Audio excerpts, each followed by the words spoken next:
Hi అండి. ముందు వీడియోలో క్లాస్ 4 వరకు చూసారు కదా.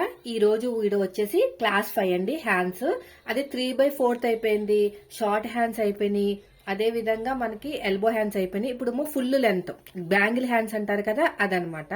సో దానికోసం నేను ఇలాగ పొడుగ్గా ఉండాలని చెప్పేసి నేను బోర్డుని కూడా ఇటు తిప్పాను. అయితే ఫస్ట్ వచ్చేసి మనకి ఎవరికైనా సరే షార్ట్ హ్యాండ్ తప్ప ఏ సైజు వాళ్ళకైనా సరే ఆర్మ్ లూజ్ వాళ్ళకి మనం ఎంత ఏం తీసుకోవాలో ఫస్ట్ అయితే ఒక క్లారిటీ ఇచ్చేస్తాను. 6, 7, 8, 9, 10 ఇవి వచ్చేసి ఆర్మ్ లూజ్. ఆర్మ్ లూజ్ అంటే ఎక్కడ చూసుకోవాలి కానీ మీకు డౌట్ రావచ్చు. చూడండి, బ్లౌజ్ అయితే తీసేసుకున్నాను. మనకి షోల్డర్ దగ్గర కుట్టు ఉంటుంది కదా, ఈ కుట్టు దగ్గర నుంచి మనకి ఆర్మ్ లూజ్ ఎంత వచ్చింది చూడండి, 8.5 వచ్చింది. అంటే 8.5 అనేది దీనికి ఆర్మ్ లూజ్ అంట. ఆర్మ్ లూజ్ అయితే ఈ ఆర్మ్ లూజ్ అనేది దీనికి చెందింది, ఓకేనా? ఈ నెంబర్ కి చెందింది. 8, 8:15, 8.5, 6, 6:30, 6:15, 6:30, 7, 7:30, 7:15 అలా మాట. ఇవన్నీ కూడా ఆర్మ్ లూజ్ ప్రకారం. సో ఇప్పుడు వచ్చేసి మనకి మొత్తం bangles full length hands cutting bangles hands అంటారు కదా, అది వచ్చేసి 23, 24 ఉంటుందండి. అంటే మనకి హ్యాండ్ ఇక్కడ ఉంటుంది కదా, ఇక్కడ కన్నా ఒక 3 ఇంచులు ఎక్కువ తీసుకుంటే మనకి ఇక్కడ బ్యాంగిల్ లాగా వస్తుంది అనమాట.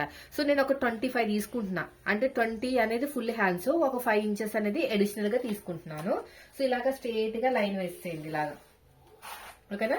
ఇది వచ్చేసి మనకి ఒక 25 హైట్ అయితే ఉంది. సో దీనికి మనకి చంక డౌన్ ఎంత తీసుకోవాలి? చంక డౌన్ చెప్పాను కదా, 6 ఇంచులు వస్తే 2:30, 7 ఇంచులు వస్తే 3, 8 ఇంచులు వస్తే 3:15, 9 ఇంచులు వస్తే 3:30, 10 ఇంచులు వస్తే 3:30. సో నేను 10 ఇంచులు వచ్చింది అనుకుంటున్నాను. సో 10 ఇంచులకి మనం 3:30 అయితే తీసేసుకోవాలి. చాలా తక్కువ అండి 10 ఇంచులు రావడం. మోస్ట్లీ 9.5 లేకపోతే 9:30 అలా వస్తుంది. సో మనకి 10 ఇంచులు వచ్చింది అనుకుందాం. ఇది వచ్చేసి ఇక్కడ ఒక 10 ఇంచెస్ కి మనకి ఆర్మ్ లూజ్ అనమాట. ఇది వచ్చేసి 10 ఇంచ్ కి ఆర్మ్ లూజ్ ఇక్కడికి వచ్చింది మనకి, ఓకేనా?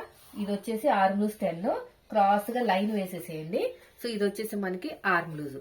తర్వాత వచ్చేసి కిందకి వచ్చే కొద్దీ మనకి హ్యాండ్ లూజ్ అనేది తగ్గుతుంది. ఒక మనం 4 ఇంచెస్ అనుకుందాం దీనికి, ఓకేనా? ఇలాగా తీసేసుకోండి ఖర్చు కోసం, ఇలాగా, ఓకేనా? ఇది అయిపోయింది. తర్వాత వచ్చేసి మనకి కరువు తీయాలి, హ్యాండ్ కరువు పైన. మరి తీయాలంటే ఎలా తీయాలి? కొంచెం నీట్ గా రావాలి కదా. మనం కొత్తగా నేర్చుకుంటున్నాం, మనకి ఎలాంటి నాలెడ్జ్ లేదు. ఇష్టం వచ్చినట్టు ఎలా ఇక్కడి నుంచి స్టార్ట్ చేసి అక్కడికి వెళ్లే ఛాన్సెస్ కూడా ఉంటాయి. అలాంటి పొరపాట్లు జరగకుండా నేను ఇలాగ అడ్డంగా ఒక స్కేల్ వేసి తోటి లైన్ వేసాను కదా, దీన్ని సగానికి ఫోల్డ్ చేసేసేయండి. 10 ఇంచులు సగానికి ఫోల్డ్ చేస్తే మనకి 5 ఇంచులు వస్తుంది. 5కి ఒక మార్కింగ్ వేయండి. పైకి ఒక 1/2 ఇంచ్ అనేది మార్కింగ్ వేసుకుంటే అక్కడ కరువు తిరగాలి అని ఒక మనకి అవగాహన అనేది వస్తుంది, ఒక అజంప్షన్ అనేది వస్తుంది, ఒక ఐడియా అనేది వస్తుంది, ఓకేనా? ఇప్పుడు ఇక్కడ షోల్డర్ దగ్గర 1 ఇంచ్ కి మార్కింగ్ వేసుకుని స్ట్రేట్ గా వెళ్ళండి. స్ట్రేట్ గా వెళ్ళి ఇక్కడ ఒక 1/2 ఇంచ్ ఇచ్చాం కదా, ఇక్కడ కరువు తీసుకుని ఈ లైన్ కి కింద నుంచి వెళ్ళి కలిపేసుకోవాలి. కింద నుంచి వెళ్ళాలి, ఓకేనా? పై నుంచి వెళ్ళకూడదు. మనం కార్ వెళ్తుంది కదా బ్రిడ్జ్ కింద నుంచి, అలా వెళ్ళాలన్నమాట. కింద నుంచి వెళ్ళి ఇది తీసేస్తాను. ఇప్పుడు మీకు క్లారిటీగా వస్తుంది. ఇది బ్యాక్ పార్ట్ హ్యాండ్ కర్వ్. చూసారు ఎంత బాగా వచ్చేసిందో. మరి ఫ్రంట్ పార్ట్ లోతు ఇలాగే చెప్పండి అక్క, ఈజీగా అన్ని తెలియాలంటే చెప్తాను. ఇక్కడ ఒక 1 ఇంచ్ ఉంది కదా, అది వదిలేద్దాం. 1 ఇంచ్ వదిలేస్తే ఎంత వచ్చింది? 9. 9ది సగానికి ఫోల్డ్ చేసుకుంటే ఎక్కడికి వస్తుందో అక్కడ ఒక మార్కింగ్ వేయండి. అక్కడ ఒక 1/2 ఇంచ్, ఇది బాగా పెద్ద సైజు బ్లౌజ్ కాబట్టి 1/2 ఇంచ్ కి మార్కింగ్ వేసుకుని ఈ 1 ఇంచ్ నుంచి ఈ 1/2 ఇంచ్ కలుపుతూ ఈ చంక డౌన్ లోకి టచ్ అయిపోవాలి, ఓకేనా? ఇలాగా ఐబ్రో షేప్ అన్నమాట. ఇలా టచ్ అయిపోవాలి. ఇలా టచ్ అయిపోవడం వల్ల ఇక్కడ 1/2 ఇంచ్ అనేది టచ్ అయిపోవడం వల్ల ఇక్కడ బుగ్గల్లాగా రాకుండా నీట్ గా ఉంటుంది. సో అర్థమైంది కదా పైన ఎలా కర్వ్ తీయాలో. నెక్స్ట్ వచ్చేసి ఇక్కడ లూజ్ రాకుండా ఫిట్టింగ్ రావాలి అంటే పైనుంచి షోల్డర్ దగ్గర 10 ఇంచులు ఒక మార్కింగ్ వేసుకుని ఇక్కడికి వచ్చింది 10 ఇంచులు. సో ఇక్కడ మనకి చంకడౌన్ తీసుకున్నాం కదా, అక్కడి నుంచి ఇక్కడ సగానికి ఇలా ఫోల్డ్ చేసుకుని ఇక్కడ ఒక మార్కింగ్ ఇవ్వండి.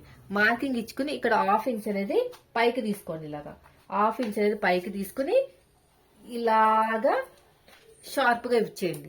ఇలాగ షార్ప్ రౌండ్ గా ఇచ్చుకుంటే, అంటే షార్ప్ అంటే ఇలా కరువు తీసుకుంటే ఇక్కడ లూజ్ రాదు. ఇదంతా మళ్ళీ కామనే, ఇదంతా మీరు ఇలా కలిపేసుకోవాలి. కింద బ్యాంగిల్ హ్యాండ్స్ వచ్చినాయి కదా, అక్కడ కొంచెం మనం బటన్ పెట్టుకుంటే టైట్ గా, మనకి ఎక్కేటప్పుడు టైట్ పెట్టుకున్నాం అనుకోండి పైకి ఎక్కదు హ్యాండ్, లూజ్ గానే కుట్టుకుని మనం బటన్ పెట్టుకుంటే మనకి ఎంత కావాలంత, అప్పుడు మనకి ఇక్కడ బ్యాంగిల్ లాగా వస్తుంది. ఓకేనా, అర్థమైంది కదా. ఇదండి ఈ రోజు వీడియో. ఇప్పుడు నెక్స్ట్ క్లాస్ లో మీరు చేసే పొరపాట్ల వల్ల మనకి హ్యాండ్స్ పైకి ఎత్తినప్పుడు దించినప్పుడు టైట్ గా పట్టేయటాలు అవన్నీ ఎలా జరుగుతాయి, ఎందుకు జరుగుతాయి, ఏం చేస్తే జరుగుతాయో ఈ రోజు రేపటి వీడియోలో తెలుసుకుందాం. సో ఇదండి క్లాస్ 5. వీడియో నచ్చితే లైక్ చేయండి. Thank for watching.